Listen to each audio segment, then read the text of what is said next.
En esta clase continuaremos hablando sobre la hidrósfera.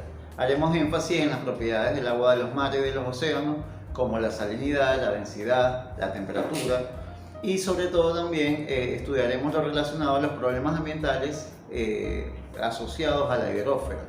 Estén bastante atentos, tomen nota y recuerden plantear sus dudas y aportes en el foro o a través de los mensajes directos.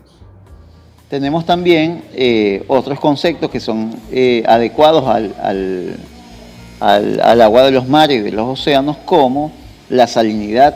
O sea, sabemos que el agua de los mares es salada y entonces podemos definir la salinidad como la concentración total de iones disueltos presentes en el agua. Por supuesto, a nivel mundial, los niveles de salinidad varían en los mares y océanos. Aquí vemos un mapa mundi con una escala que representa la salinidad, donde los colores más claros van a ser los menos salados y los colores, el azul más oscuro, va a representar las partes más saladas. Fíjense acá en el mar Mediterráneo, que es un color bastante oscuro.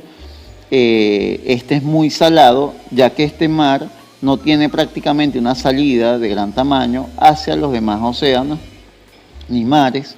Por ende, la salinidad que se ha concentrado en este mar es muy elevada. Asimismo, vemos una zona en el centro del Océano Atlántico que es la salinidad es muy elevada, y esto tiene también que ver con la circulación de las corrientes marinas.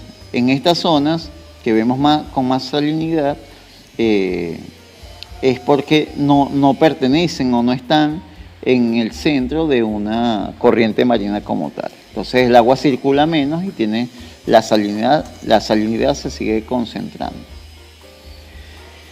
Otro concepto importante de estudiar en el caso del agua de los mares y océanos es la temperatura. La temperatura también varía de acuerdo a la latitud en la que se encuentre el lugar o también en cuanto a la profundidad. Entonces vemos acá que la temperatura superficial del agua va a ser, por supuesto, mayor en las zonas ecuatoriales, mientras que se va a ir enfriando hacia las zonas con mayor latitud, las zonas templadas, y por supuesto mucho más fría en las zonas polares. Entonces acá vemos la escala, los colores más anaranjados son los más cálidos, mientras que el morado vendría siendo los más fríos. Y por último tenemos la densidad. Esta se refiere a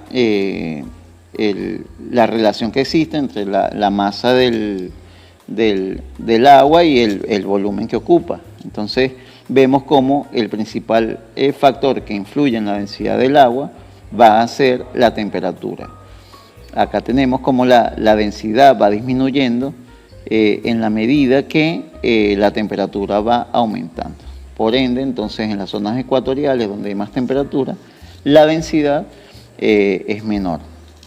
También, si sumamos a este factor la salinidad, a mayor salinidad, la densidad incluso va a ser todavía mayor. Un ejemplo claro de esto es cuando la gente está aprendiendo a nadar, se le hace más fácil nadar en la playa porque el agua del mar es más densa y la flotabilidad de los cuerpos es mayor todavía. Entonces, de hecho, hay mares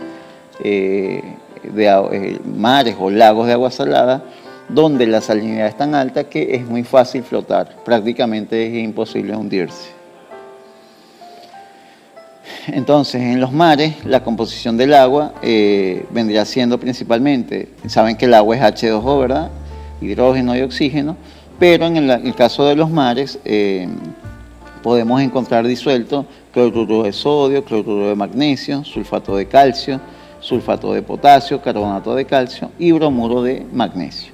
La gran mayoría de estos minerales y de estos compuestos son provenientes de los procesos erosivos que produce el agua de los ríos en los continentes.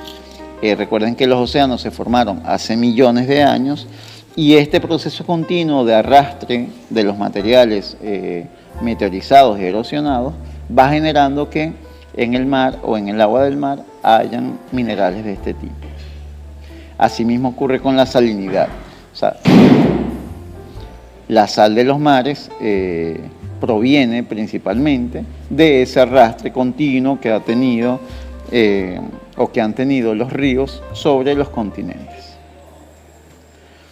Ahora bien, cabe destacar que existen varios problemas ambientales asociados a la hidrósfera o al agua, a los cuerpos de agua. Tenemos problemas contaminantes a nivel físico, a nivel químico y a nivel biológico. Entre ellos podemos mencionar principalmente a nivel físico los cambios de temperatura, la radioactividad y las partículas en suspensión.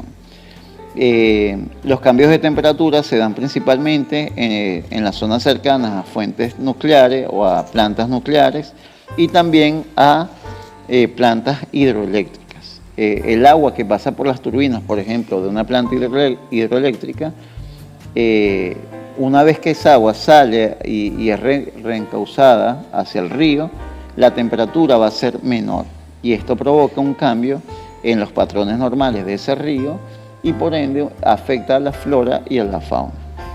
Igual con la radioactividad, que puede afectar directamente a los seres vivos que habitan allí, que puede contaminar incluso por mucho tiempo todos los seres vivos que habiten en las aguas contaminadas con radioactividad.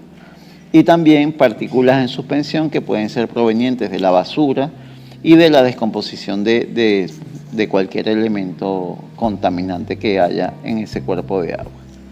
A nivel químico, tenemos que el agua se puede contaminar a partir de las variaciones en el pH o de la acidez, a través de también cloruros y sulfatos, de fosfatos, metales pesados, petróleo y sus derivados. ¿Okay?